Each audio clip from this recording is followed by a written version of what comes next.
अर्चना और मानव को 3 महीने के लिए एक साथ एक छत के नीचे यहाँ रहना पड़ेगा। मैं वो नहीं जानती सब कुछ, कोट फोट।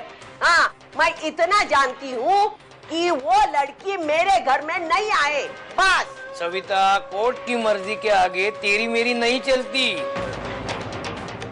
तू अगर उसे घर में आने नहीं देगी ना तो कोर्ट तुझे मजबूर करेगा। अरे 3 महीने की बात तो दूरी, एक पल मैं उसे हमारे घर में रहने नहीं दूंगी, ध्यान में रखना। एक पल भी नहीं रहने दूंगी मैं। आई, बहुत बड़ी प्रॉब्लम हो गई। आई, अजीत फंस चुका है। तू ऐसे पहेलियों में बात करना बंद कर दे। अच्छा, वो याद है विनोद के आई बाबा के एनिवर्सरी के दिन मानव और उसके बाबा तुम्हारे घर पर आए थे और उन्होंने अजीत की सारी बातें एक कैसेट में रिकॉर्ड कर ली थी। आई, वो कैसेट उन्होंने अर्चना को दे दिया और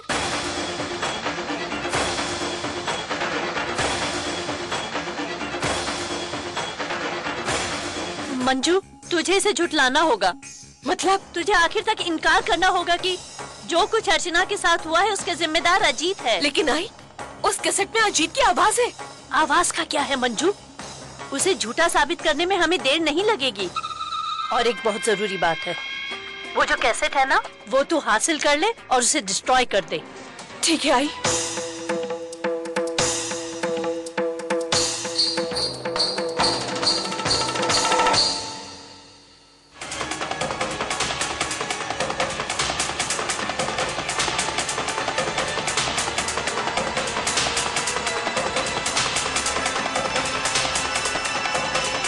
और भी कैसेट्स है वहीनी?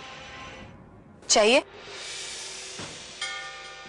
वहीनी, गलती आपकी नहीं है। भाई बहन का प्यार ही ऐसा होता है, लेकिन बदनसीबी से आपका भाई इस प्यार के लायक नहीं है।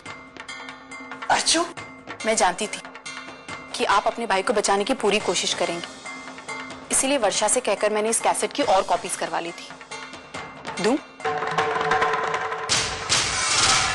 विनोद, विनोद, बहुत हो चुका है। आज हद हो गई। आज तो इस घर के लोगों ने मुझ पर झगड़ालू और घमंडी होने के इल्जाम तो पहले ही लगा दिए थे, लेकिन आज आपकी इस लाडली बहन ने तो मुझ पर चोरी का इल्जाम लगा दिया। ये कैसेट मैं सिर्फ शांति से बैठकर सुनना चाहती थी, इसलिए मैं लोगों के कमरे में गई और ये कैसेट निकाली। लेकिन आपकी इस बहन ने तो मुझ पर चोरी का इल्जाम लगा दिया। ये कैसेट में चोरी क्यों करूंगी? चोरी करके मुझे क्या मिलने वाला है, जबकि मैं जानती हूँ कि ये कैसेट झूठ है।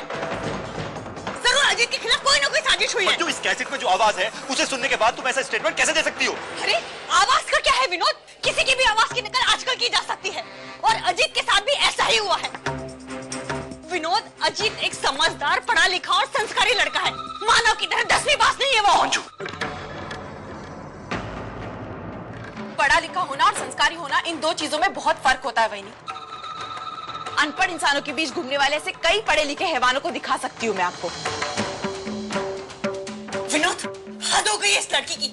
इस छोटी सी कैसेट के बिना पर ये मेरे भाई को हैवान और पता नहीं क्या क्या बोले जा रही है। मैं अजीत को उसके किए की सजा दिलवा कर रहा हूँ। आज भले ही वो इस देश में नहीं है ना, लेकिन कभी ना कभी तो वो वापस आएगा। तब मैं उसे जेल की हवा खिलाऊंगी। देखो, आज मैं तुम्हें कह देती हूँ विनोद, अब इस एक छत के नीचे इस लड़की के साथ मेरा गुजारा नहीं हो सकता। या तो इस घर में मैं रहूंगी या ये रहेगी, ये बात आज तो मैं तय करनी है। हाँ भाई, आपने बिल्कुल सही कहा। इस घर में हम दोनों में से कोई एक ही रह सकता है, और वो है आप, क्योंकि आपका ससुराल है। मेरी जगह ये नहीं, मेरी जगह मेरे ससुराल में, और मैं वहीं जाऊंगी।